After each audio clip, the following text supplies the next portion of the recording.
Today's video is sponsored by BetterHelp.com, and I've been with them for a long time. BetterHelp is an online platform where we found that you can effectively communicate with your therapist. Now, you begin by filling out a questionnaire, and then you'll be matched with a therapist within a couple of days. And if that match isn't ideal for you, you can certainly make an adjustment there. Now, you're going to be encouraged to journal, and also they have the availability for group therapy on a wide array of topics, and I really like that. So as the need exists, go ahead and take the necessary steps to get the help that you need. And just know that BetterHelp has a 4.5 rating on Trustpilot, so it indeed is a platform you can trust. There's a link below the video that will take you there.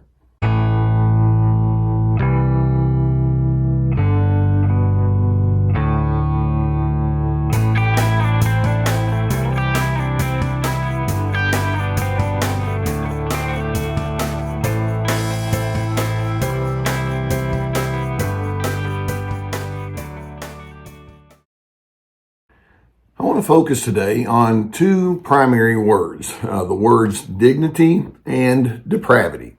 Now, when we talk about dignity, we're talking about something that's absolutely wonderful that we can and should be able to enjoy. Dignity refers to each individual's inherent worth. It implies that each person is deserving of honor and respect. That's a pretty good way to live, wouldn't you say? And then when we talk about depravity, we're talking about something that's all the way on the other extreme of that. We're talking about a person who's given over to moral corruption, and they have a disregard for dignity. And they have a disregard for goodness along the way. Now, you can easily guess that the narcissist is not going to lean in the dignity direction, but they're going to lean into the depravity direction. In fact, we can say that they operate with a type of mantra that's very false in its premise.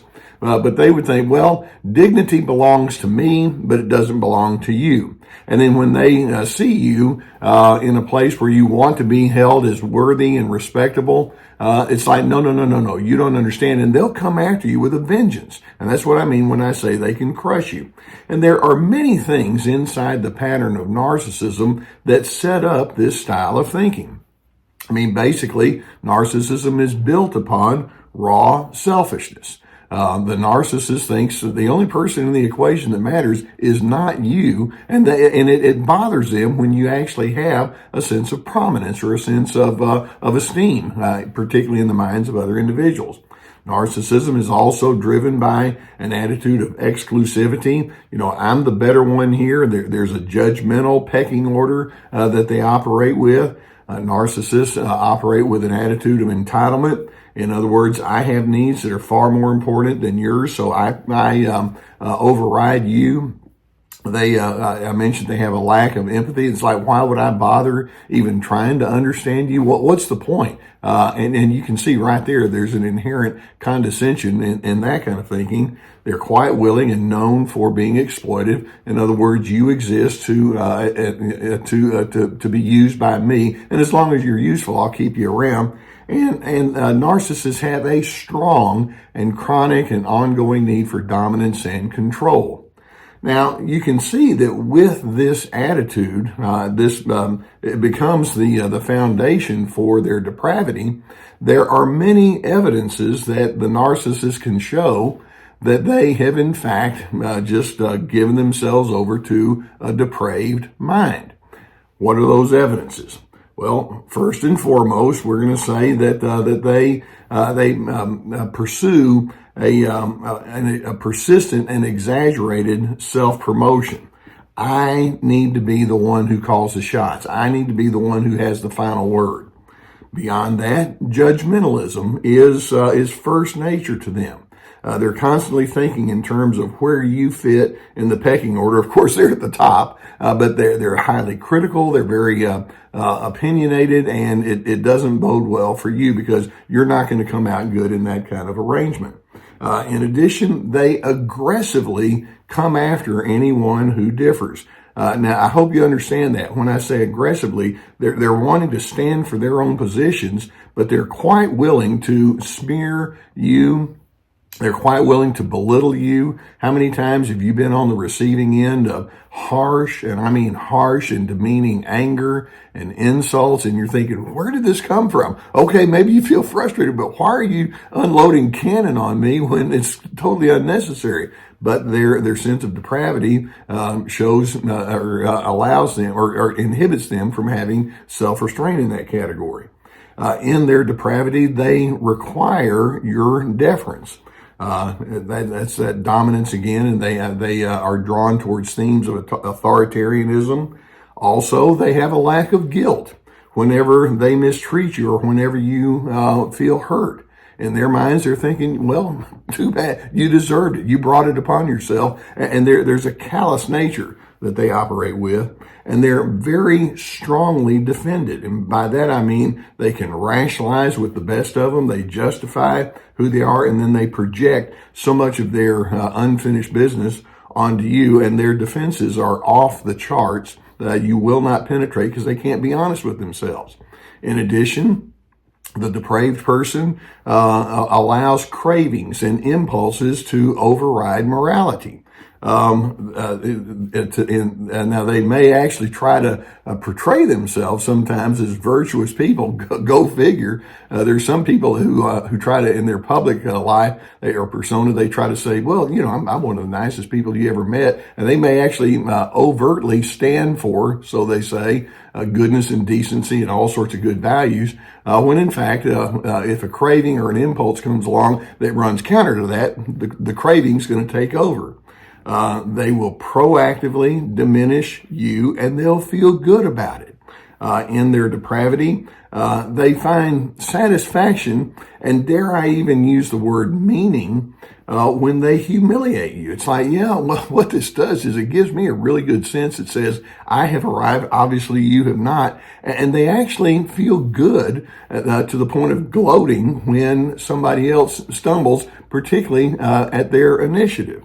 They have a permanent us versus them mentality. They think very competitively, and they're strongly resistant to any kind of input that you might want to give them.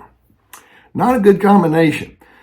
Now, I want you to think, how many times have you been on the receiving end of this depraved kind of way of life? And I know that so many of you can recall incidences where that narcissistic person came after you with such vitriol and such harshness and meanness for no particularly good reason other than the fact that they need to be that way, that it crushes you.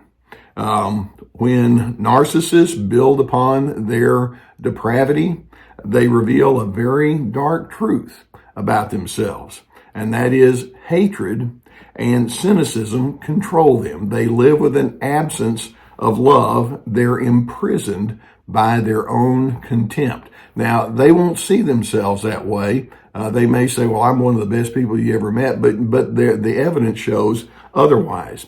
And in fact, the narcissist can be the classic, the old saying that they've sold their soul to the devil. They have no appreciation for sustained goodness. That's not a very pretty picture, is it? Now, in the meantime, there's you, and you're the recipient, and there's all sorts of impact that their depraved way of acting can have on you. And the first thing that we'll say, and I've heard this from so many individuals, when you've been the recipient of the narcissist's depraved way of life, it's very easy for you to walk away thinking, I lost who I was. Whenever I'm around that person, I'm so tense, or I'm so flustered, or I'm so agitated or reactive that I lose my initiative towards my own sense of goodness. Being me has become controversial, at least with that person. As soon as I establish my uniqueness, it's like, well, I just swat a hornet's nest when I did that. And then on the receiving end, it means that you can struggle with a great deal of futility and disillusionment. So many times you think, well, how am I going to get through to this? How can I have a good life with that person in my life? It can leave you struggling with lingering anger, and sometimes that anger is quite legitimate. But there are times when that anger can take hold of you to the point that it rises to the level of hatred, and before you know it, you become a person that you don't even like because you're so filled with contempt. But they can do that to you.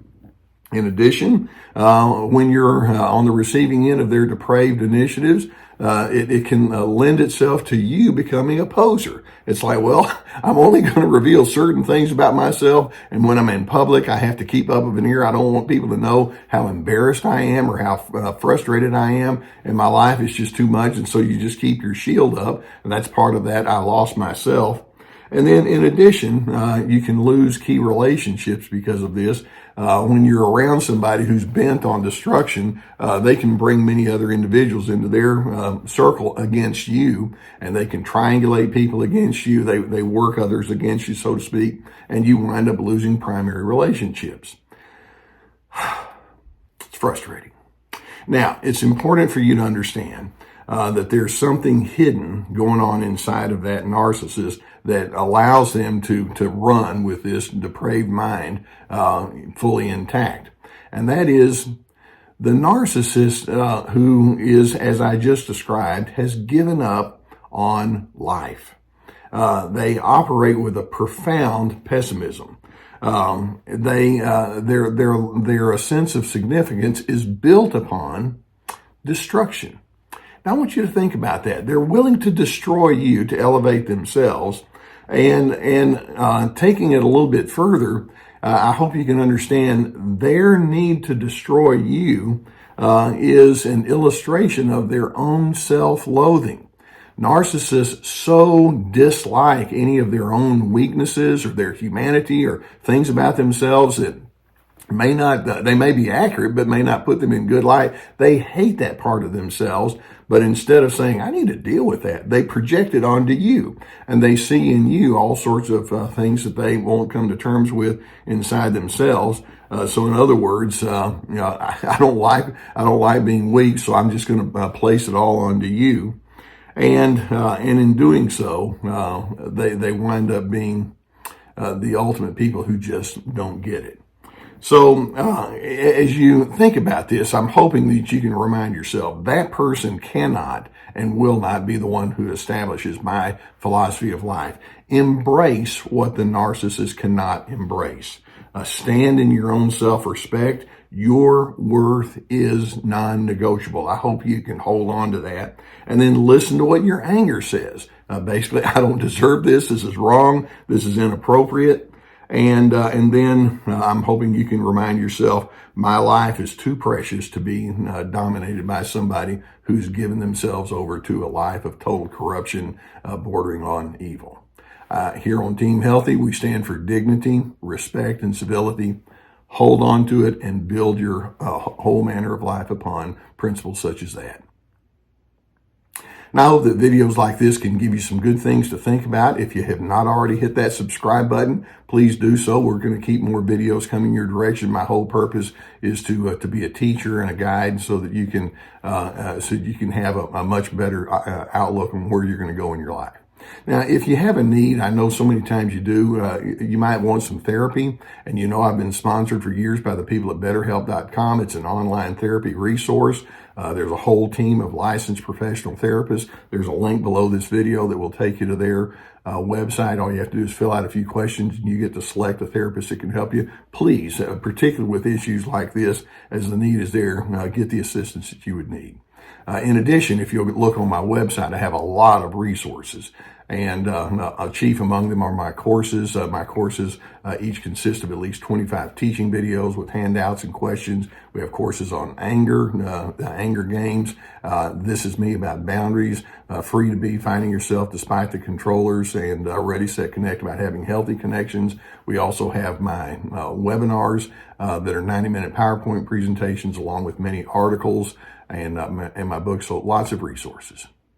I'm so sorry when I hear people say, I'm up against somebody who's just bent upon destruction. They're depraved souls, and they actually get a thrill out of crushing you.